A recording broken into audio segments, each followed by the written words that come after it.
Bien, bonjour les acteurs. Eh bien, aujourd'hui, donc, on continue ce sujet qui me tient tant à cœur, hein, qui est pourquoi les enfants de manipulateurs pervers narcissiques sont-ils eux-mêmes en proie, c'est le cas de le dire, à devenir des prédateurs ou des proies.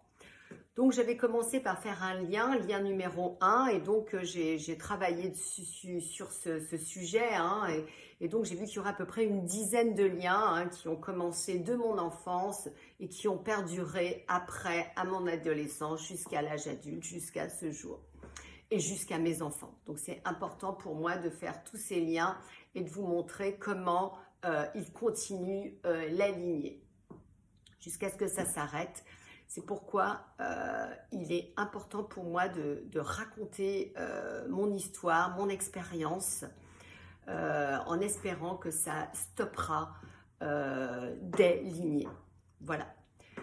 Donc aujourd'hui, on va démarrer. Ah oui, donc ce que je vous disais, c'est que ce qui est important pour moi, donc, c'est de continuer ce sujet sur le voyeurisme. Voilà, j'ai eu plein de messages cette semaine, même des nuits où j'ai pas dormi parce qu'il y avait plein d'exemples qui me revenaient sur le voyeurisme, sur ce lien du voyeurisme. Donc pour moi il a une importance, et donc voilà, ce lien numéro 2, cette vidéo numéro 2 sera axée là-dessus. Donc je vais vous raconter mon exemple pour qu'il me vienne. Ok, donc c'est parti pour l'exemple, parce que c'est toujours très,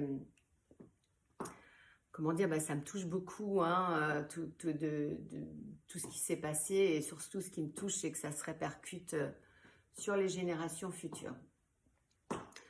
Donc, avec ce père donc, qui a été voyeur, eh bien, ce qui se passe, c'est que l'univers vous montre encore et encore plein d'exemples, hein, qui vous met devant des situations où il y a des voyeurs, des exhibitionnistes, de façon à ce que vous puissiez comprendre le message et vous dire ok, là j'ai compris, j'ai bien vu, ok, je vais développer mon pouvoir intérieur et c'est bon, j'ai vu tout le mal, je peux maintenant montrer le bien. Alors, ce qui s'est passé, donc, c'est après cette petite enfance avec un père voyeur, pendant ma jeunesse, j'ai rencontré des exhibitionnistes. Oui, des gens qui se montraient. Je croisais des gens dans la rue qui avaient les pantalons ouverts. Voilà, je vous passe les détails de ce que j'ai vu en tant que jeune fille, petite fille même, d'hommes bref, qui nous appelait, hein, de la voisine, et s'exhibait comme ça devant nous. On ne comprenait pas, hein, devant moi et ma sœur. Et voilà quoi, hein. Donc ça, c'est ce qui a perduré après la petite enfance, l'enfance. Et après, bien sûr, j'ai rencontré à l'âge adulte, hein, après, bon, il s'est passé plein de périodes comme ça où j'ai rencontré des exhibitionnistes. Et après, donc, j'ai rencontré ce manipulateur pervers narcissique qui a donc fait partie de ma vie pendant plus de 26 ans. Et alors là, il a été au top niveau du voyeurisme, si je puis dire. Donc j'ai fait plein de liens cette semaine là-dessus. Donc c'est assez dur pour moi d'en parler, parce que je sais que j'ai des enfants qui ont été victimes de ça inconsciemment. Donc voilà, ce qui s'est passé, c'est que avec cet homme, hein, je suis partie à 10 000 km de chez moi, et bien sûr, j'ai eu des enfants. Et ma première fille, dont j'étais enceinte, il a commencé à vouloir que je me déshabille un peu en public, prendre des photos de moi. Voilà, et moi j'étais toute, je me dis, mais c'est quoi ce truc-là, quoi? Qu'est-ce qui se passe, quoi? Allez, il se mettait loin, allez, ouvre un peu ci, ouvre un peu ça. Et même là, je ressens, j'ai envie de pleurer, parce que c'est horrible, quoi. J'étais enceinte, et je voyais ça, et finalement, on est tellement dans un état de sidération que ben voilà, qu'on fait. Donc voilà, et donc j'ai porté ma fille enceinte, hein, avec ça en moi, et je pense qu'elle l'a ressenti, et qu'il s'est passé des choses après dans sa vie, de gens qui l'ont regardée, sur qui quand elle se mettait en jupe, quoi, qui jouait les voyeurs, et qui la... Voilà, enfin, après, ça continue, hein, les messages continuent, et bon, elle seule sait d'autres exemples qu'elle a eu dans sa vie, où les gens ont pu avoir comme ça des regards de voyeurs sur elle. Moi, j'en ai en tête, hein, de gens qui la regardaient, qui la voyaient aussi. Ça s'est passé aussi pendant nos vacances, hein, quand on partait toujours au même endroit. Et je sais il y a un homme, un père de famille, hein, qui la regardait comme ça, qui était voyeur aussi, parce qu'après, ben, on rencontre que les mêmes gens, hein, la même chose, pour qu'ils soient voyeurs sur mes enfants, sur d'autres gens, voilà. Donc voilà, il faisait des photos de moi, et bon, je vous passe le détail des autres photos, hein, qui ont basculé après dans le porno, hein. Pour moi, ça a été... je me disais, mais attends, c'est ça les hommes, ils ont envie de ça, voilà, donc j'ai basculé là-dedans aussi, hein, donc voilà. C'est comme ça, hein, ce qui se passe, c'est que le manipulateur pervers narcissique, il essaye de changer votre mental. Il vous met son mental à l'intérieur, sa vision des choses. Donc, même moi, je me suis dit, ah ben c'est normal, c'est comme ça qu'on excite les gens. J'étais vraiment dans la partie animale, hein, dans le corps de chair, hein, pas dans le corps subtil. Donc voilà, je vais m'arrêter là pour cette partie. Enfin, pour cette partie de photos par rapport à moi. Et je vais vous donner à présent un autre exemple. Par exemple, quand on est parti, là, qu'on était à 10 000 km de chez nous, on ne sortait pas, on venait d'avoir des enfants, on a fait une immigration, voilà. Et il était très difficile de sortir. Et deux fois, il m'a emmené au cinéma. Bon, bah génial, quoi. Moi, comme d'habitude, je lui fais confiance. Il dit qu'il est le roi du cinéma, il connaît tout, tout est bien dans le monde qui est le sien. Pas qui est le mien, mais bon, c'était le mien aussi. Et il m'amène voir un film qui s'appelait Homesman. C'est l'homme à la maison, une horreur. Une horreur avec Hilary Swank et je ne sais plus qui d'autre. Ce film où la femme est vraiment l'objet. Elle sert juste pour procréer, pour que les enfants soient là, pour travailler. Ils fabriquent en permanence des proies, hein. C'était l'horreur, l'horreur, l'horreur. Et donc, il m'amène, hein, comme ça, à voir des films pour que je me dise, ah ben là, voilà, pour me traumatiser, pour me dire, ah ben tu vois, finalement, moi, ce que je te fais, c'est quand même mieux, hein. Et ce film m'a traumatisée, bien sûr, rien que d'y penser, genre, et d'être revenue sur le sujet, parce que l'univers m'a remis là-dessus. Et ben, c'est difficile pour moi aussi de revoir à quoi ont servi ces femmes, et comment elles ont été manipulées pour en arriver là, même sous les yeux des enfants, hein. C'était vraiment l'horreur. Et quand je lui dis, mais pourquoi tu m'as emmené voir ce film, quoi? Parce que je me dis, attends, on sort une fois par an au cinéma. Ah ben je savais pas, moi. Voilà, ça c'est sa phrase. Ah ben je savais pas. Parce qu'il sait, qui s'excuse, s'accuse. Il savait pertinemment qu'il m'a emmené voir un truc horrible.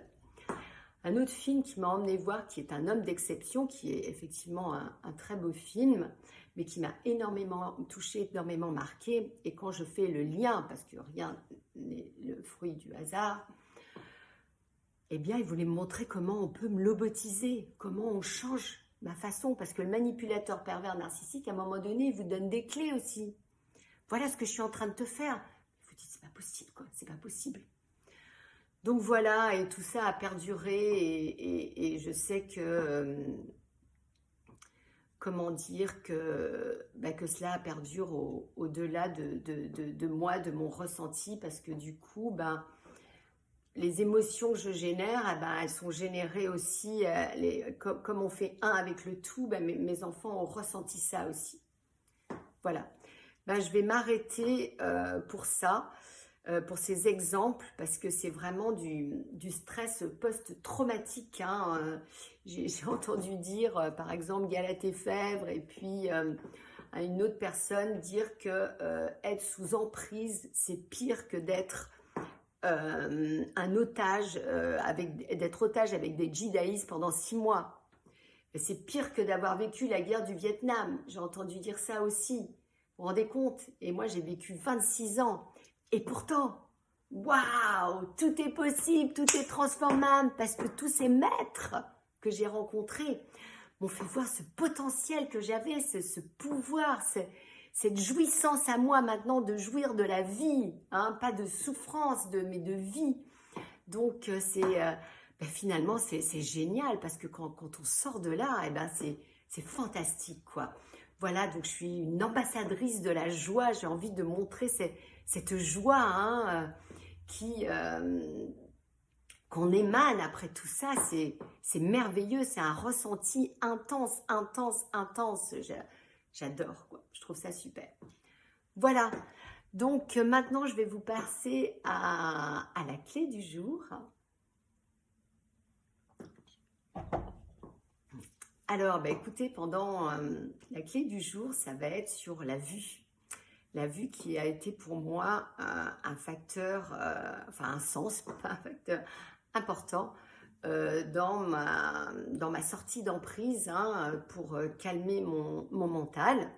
Donc, qu'est-ce que je faisais? Je mettais des post-it partout dans la maison. Par exemple, j'en ai mis plusieurs, hein. J'ai mis je suis assez, on peut m'aimer, voilà. Et puis après il est parti, j'ai mis partout ici et maintenant, réveille-toi. J'en mettais partout dans la maison quand je montais les escaliers, de la porte de sortie, sur mes carnets où j'écris et que je mettais devant moi au travail.